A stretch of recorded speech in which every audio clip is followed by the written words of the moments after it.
आपण अवकाशामध्ये सोडला की आलेल्या ढगामधून पाऊस पडायला असं शास्त्रज्ञाचं मत आहे. मग शास्त्रज्ञाचं जर टायर जाळून किंवा लाकडं जाळून जर समजा पाऊस पडतो तर यज्ञ हा चुकीचा आहे का हे तुम्ही ठरवा. आता मी नाही सांगत तुम्हाला, कारण तो माझा भाग नाही आहे. माझं फक्त तुम्हाला सांगायचं काम आहे. तुम्हाला कितपत योग्य वाटतं तुम्ही अभ्यास करा. त्या अभ्यासांती तुम्ही. जय हिंद, जय महाराष्ट्र, जय सनातन.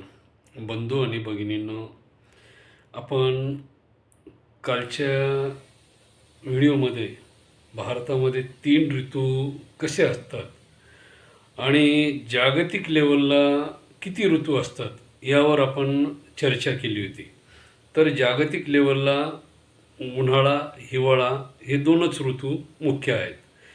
परंतु भारत असा एक देश आहे ज्या ठिकाणी 3रा ऋतू आहे, तो म्हणजे पावसाळा.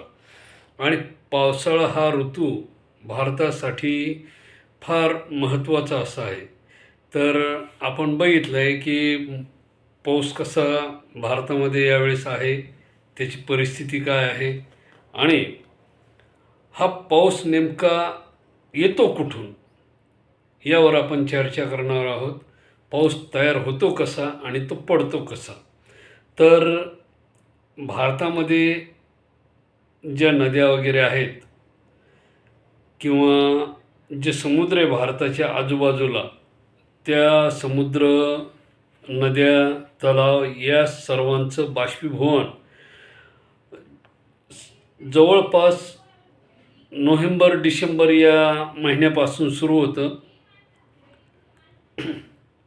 कारण त्यावेळेस उष्णता फार मोठ्या प्रमाणात असते आणि या कालावधीमध्ये काय होतं की त्या उष्णतेमुळे तलावातील पाण्याचं बाष्पीभवन होऊन वाफ तयार होते. ती वाफ काय होते, अवकाशामध्ये जायला लागते आणि हळूहळू जानेवारी, फेब्रुवारी, मार्च, एप्रिल आणि मेपर्यंत हे पूर्णच्या पूर्ण काय होते की एक ढगाचं वातावरण तयार करते. आकाशामध्ये, निळ्या आकाशामध्ये पांढरे, काळे, राखाडी अशा प्रकारचे वेगवेगळे ढग त्या ठिकाणी आपल्याला पाहायला मिळतात. पण हे ढग जे तयार होतात, हे ढग नेमके कसे तयार होतात, तर काय होतं आणि ह्या ढगाचं नेमकं वजन किती आहे. तर ज्यावेळेस हे पूर्ण बाष्पीभवन झालेले जे ढग आहेत, हे आकाशामध्ये जी वाफ आहे ती आकाशामध्ये पोहोचल्या जाते. पोहोचल्यानंतर तिची एक खासियत असते की जे म्हणजे मार्चपासून जी उष्णता तयार होती, त्या उष्णतेमुळे काय होतं की हे बाष्पीभवन झालेलं जे हवेमध्ये पाणी आहे, ही वाफ काय होती आकाशामध्ये गेल्यानंतर या ठिकाणी जे वातावरण तयार होतं मार्चपासून, ती गरम हवा पण आकाशामध्ये जाते आणि आकाशात गेलेली गरम हवा ती त्या वाफेला काय करते, ह्या तापलेल्या हवेपेक्षाही ती वाफ हलकी असते. त्यामुळे काय होतं की हवेपेक्षाही हलकी असल्यामुळे पृथ्वीपासून 2.5 किलोमीटर अंतरावर किंवा त्यापेक्षाही जास्त प्रमाणात म्हणजे 18 किलोमीटर पृथ्वीपासून अवकाशामध्ये हे वाफ काय होती, तरंगत राहते आणि ती गरम हवा त्या वाफेला खाली येऊ देत नाही. काय असतं की त्या वाफेला, गरम वाफेला म्हणजे बारीक बारीक बारीक बारीक केसापेक्षाही बारीक दव बिंदू ज्याला म्हणतो आपण, ते स्पॉट काय होते हवेमध्ये तरंगायला लागते आणि तशा वेळेस काय होतं की हे गरम झालेली हवा त्या ढगांना, त्या वाफेला खाली येऊ देत नाही. मग एका ढगाचं वजन साधारणतः 5 लाख किलोग्रॅम असतं. किती असतं, 5 लाख टन. म्हणजे त्याचं वजन तेवढं असतं. काही जे राखाडी वगैरे आहेत ते 10 लाखापर्यंत सुद्धा त्यांचं वजन असतं किलोग्रॅम. त्याच्यापेक्षा जे एकदम काळे असतात त्यांचं 10 लाखापेक्षा वजन जास्त असतं. आणि पाण्याची घनता ही आपल्याला माहीत आहे की पाण्याची घनता कशी असते ते. परंतु हे हलकं झालेले दव काय होतात की असे पुंजासारखे, पिंजलेल्या कापसासारखे ते एकत्रितरित्या हवेमध्ये तरंगत असतात. आणि साधारणतः मोठ्यात मोठा जो पांढरा ढग आहे त्याचं 5 लाख किलोग्रॅम वजन असतं. आणि हे ढग एकमेकाला घासत नाहीत किंवा यांचा गर्जना होत नाही. परंतु जे राखाडी रंगाचे ढग असतात ते एकमेकाला घासतात, त्यांच्यामध्ये घर्षण होतं आणि त्याच्यापासून वीज तयार होते. आणि ती वीज जमिनीवर येण्याच्या दिशेने तिचं ते तेवढी ताकद असते. आता काल परवाच्या व्हिडिओमध्ये बघितलं की विजेचं पॉवर किती असतं त्याच्यामध्ये. त्या विजेचा पॉवर किती असतो, आकाशात तयार झालेल्या विजेचा 1 करोड मेगावॅट ते 10 लाख मेगावॅट ते 25 लाख मेगावॅटपर्यंत एवढी ताकद त्या विजेमध्ये असते. कोणत्या राखाडी ढगामध्ये तयार झालेली. ते ढग साधारणतः किती किलोमीटरवर असतात, तर ते ढग 10 ते 12 किलोमीटरच्या परिसरामध्ये त्यांची स्थिती असते किंवा त्यापेक्षा कमी. परंतु ते 8 किलोमीटरपासून ते 12 किलोमीटरपर्यंत त्यांची क्षमता असते. आणि त्याच्यानंतर जे काळे ढग असतात हे सगळ्यात पॉवरफुल हे ढग असतात 12 ते 18 किलोमीटर. शेवटी त्यांची हाईट आहे 18 किलोमीटर.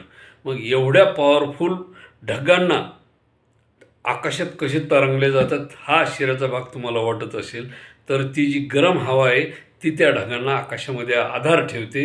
आणि ज्यावेळेस तिचं तापमान कमी होईल, त्यात हवेचा दाब कमी होईल, ज्यावेळेस ती थंड होईल, त्यावेळेस काय होतं की या पृथ्वीवरून जे धुळीचे कण किंवा आपण काही धुवा वगैरे सोडला त्याच्यामधले जे काही कण आहेत ते आकाशामध्ये ज्यावेळेस जातात त्यावेळेस काय होतं की त्या 2.5 किलोमीटर 10 किलोमीटर अंतरावरचे जे ढग आहेत त्याच्यामधल्या त्या पाण्याच्या अणूंना स्पर्श करतात आणि ते पाणी एकत्रित होतं. एकत्रित झाल्यानंतर काय होतं, ते पांगलेलं पाणी एकत्रित झाल्यानंतर जड होतं. आणि जड झाल्यानंतर ते तितक्या वेगाने जड झाल्यानंतर त्याला खाली येण्याची स्थिती निर्माण होते. खाली येत असताना त्याचा आकार कमीत कमी 2x3 2x4 फुटामध्ये असं त्याचा आकार असतो. परंतु तिथून खाली येत असताना ते आपल्याला एका बिंदूसारखे दिसतात, थेंबासारखे दिसतात. काही थेंब असे मोठाले दिसतात किंवा मग त्याच्यापेक्षा बारीक दिसतात, काही एकदम बारीक दिसतात. आणि ही सातत्य 2 सेकंदामध्ये एकामागे एक पडण्याची जी क्रिया आहे ती त्या पाण्याचे सातत्य काय असतं की ढगाला जे थंड वातावरण मिळालं किंवा त्याचा दाब कमी झाला आकाशातला, कशाचा, उष्ण हवेचा, त्यावेळेस ते खाली पाणी यायला लागतं. मग पूर्वीच्या काळामध्ये लोक यज्ञ का करायचे, तर ते ह्याच्यासाठी यज्ञामध्ये आहुती दिल्यानंतर त्याच्यामध्ये जे धूर तयार व्हायचा तो धूर आकाशात जायचा, आलेल्या ढगांना तो स्पर्श करायचा आणि ते पाण्याच्या रूपामध्ये खाली पडायचे. ही कारणं पूर्वीच्या काळामध्ये होती. त्याला पर्जन्ययाग, पावसाचा यज्ञ वगैरे वगैरे जे काय असेल ते म्हणायचे पूर्वीचे लोक. म्हणजे दुष्काळाच्या काळामध्ये सुद्धा पूर्वीच्या काळामध्ये यज्ञ वगैरे केला जायचा. तो ऋषीमुनी मंत्रोच्चार जरी करत असले ती त्यांची वैज्ञानिकदृष्ट्या मी तुम्हाला काय सांगितलं आहे, आकाशामध्ये तो धूर जायचा आणि त्या ढगांमध्ये त्या दवबिंदूंना एकत्रित करायचा, जड व्हायचं ते आणि पाऊस पडायचा. हे वैज्ञानिक कारण. आध्यात्मिकदृष्ट्या यज्ञ हा देवासाठी, मग तो वरुण देवाचा असो किंवा कुठल्याही देवाचा असो, यज्ञ हा प्रकार आहे. मग आता तुमची काय मानसिकता आहे ते तुमच्यावर अवलंबून आहे. मग पूर्वीचे लोक जे यज्ञ वगैरे करायचे दुष्काळाच्या काळामध्ये ते चुकीचं आहे की योग्य आहे, तुम्ही ठरवा. तर आजही आपण बऱ्याचशा वेळेस ते असं म्हणजे टायर वगैरे पेटून धूर वगैरे करून त्याच्यात मीठ वगैरे खडे मीठ टाकायचं आणि तो धूर आपण अवकाशामध्ये सोडला की आलेल्या ढगामधून पाऊस पडायला असं शास्त्रज्ञाचं मत आहे. मग शास्त्रज्ञाचं जर टायर जाळून किंवा लाकडं जाळून जर समजा पाऊस पडतो, तर यज्ञ हा चुकीचा आहे का, हे तुम्ही ठरवा. आता मी नाही सांगत तुम्हाला, कारण तो माझा भाग नाही आहे. माझं फक्त तुम्हाला सांगायचं काम आहे. तुम्हाला कितपत योग्य वाटतं तुम्ही अभ्यास करा, त्या अभ्यासाअंती तुम्ही निर्णय घ्या. तुम्हाला कितपत सत्य वाटतं. आता मी तुम्हाला दोन्ही कारणं सांगितले. लाकडं जाळायची, टायर जाळायचं, त्याच्यामध्ये खडे मीठ टाकायचं, पाऊस पडणार. यज्ञ करायचं, यज्ञामध्ये आहुती द्यायची, वेगवेगळे लाकडं जाळायची, तूप जाळायचं, जे काय असेल धान्य वगैरे, मसूर, चणा, हे जे काही धान्य आहे ते त्या यज्ञामध्ये आहुती टाकायची आणि त्यामुळे तो पाऊस पडायची. ही प्रत्येकाची आपापली कल्पना आहे. मी तुम्हाला वैज्ञानिक दोन्ही गोष्टी सांगितल्या. तुम्हाला कितपर्यंत विश्वास ठेवायचा तुम्ही ठेवू शकता. आता आपण बघितलं की पांढऱ्या ढगामध्ये किती पाणी असतं. तर एक ढग जर समजा एखाद्या भागामध्ये पडला, सततधार कंटिन्यू जर पडला तासभर 2 तासभर, तर त्या भागामध्ये त्या ढगाच्या वातावरणानुसार त्याच्यामध्ये असलेलं 5,00,000 किलोग्रॅम पाणी आपण टँकरनं पाऊस पाडू शकतो का, तेवढा आणू शकतो का? तर हा निसर्गाने दिलेला वरदान आहे भारतीयांसाठी. पावसाळा हा भारतीयांसाठी तिसरा ऋतू वरदान आहे. तो वरदान आत्ताच आपण बघितलं कशा प्रकारचा आहे. भारतामध्ये तिसरा ऋतू कशामुळे निर्माण झालेला आहे आपण मागच्या व्हिडिओमध्ये बघितलं आहे.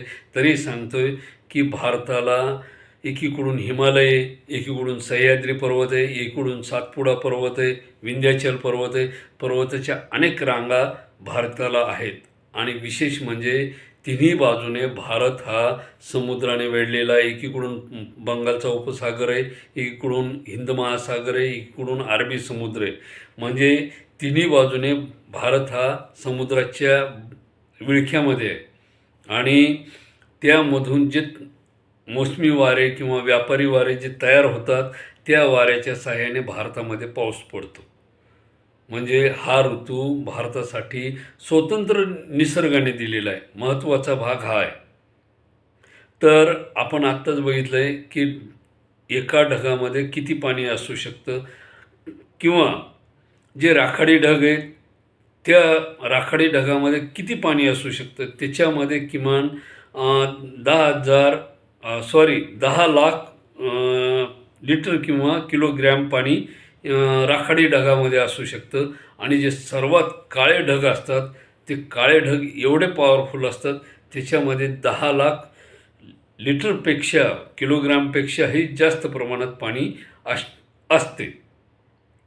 आता तुम्हाला माझं जर खोटं वाटत असेल तर तुम्ही जवळच्या जे शास्त्रज्ञ वगैरे असतील, वैज्ञानिक असतील किंवा जे कोणी हवामानाचे अंदाज घेणारे असतील, पंजाबराव डकसारखे, यांच्याशी चर्चा करू शकता. मी सांगतोय म्हणून माझ्यावर विश्वास ठेवू नका, कारण माझा अभ्यास हा थोडा आहे. ते लोक अनुभवी आहेत, त्यांचा रोजचा तोच धंदा आहे. ते त्याच्यावर रात्रंदिवस अभ्यास करत आहे, रिसर्च करत आहेत, संशोधन करत आहेत, जे काय असेल ते. तर तुम्ही त्यांच्याशी चर्चा करू शकतात की हे कितपत खरं आहे की ढगाची उंची पृथ्वीपासून 2 किलोमीटर ते 18 किलोमीटर आहे का, हे कितपत सत्य आहे. किंवा मग ढगामध्ये एवढं पाणी असू शकतं का. एका ढगाचा वर्षाव जर एखाद्या भागात झाला तर काय होऊ शकतं. लगातार जर समजा त्या ढगाचा मोठ्या प्रमाणामध्ये असे एवढ्याल्या थेंबामध्ये जर पाऊस पडला तर तो ढगफुटीमध्ये परावर्तित होऊ शकतो. बारीक थेंब झाले तर तो आपला सरासरीचा रेग्युलर पाऊस, रिमझिम वगैरे जे काय असेल तशा प्रकारचा.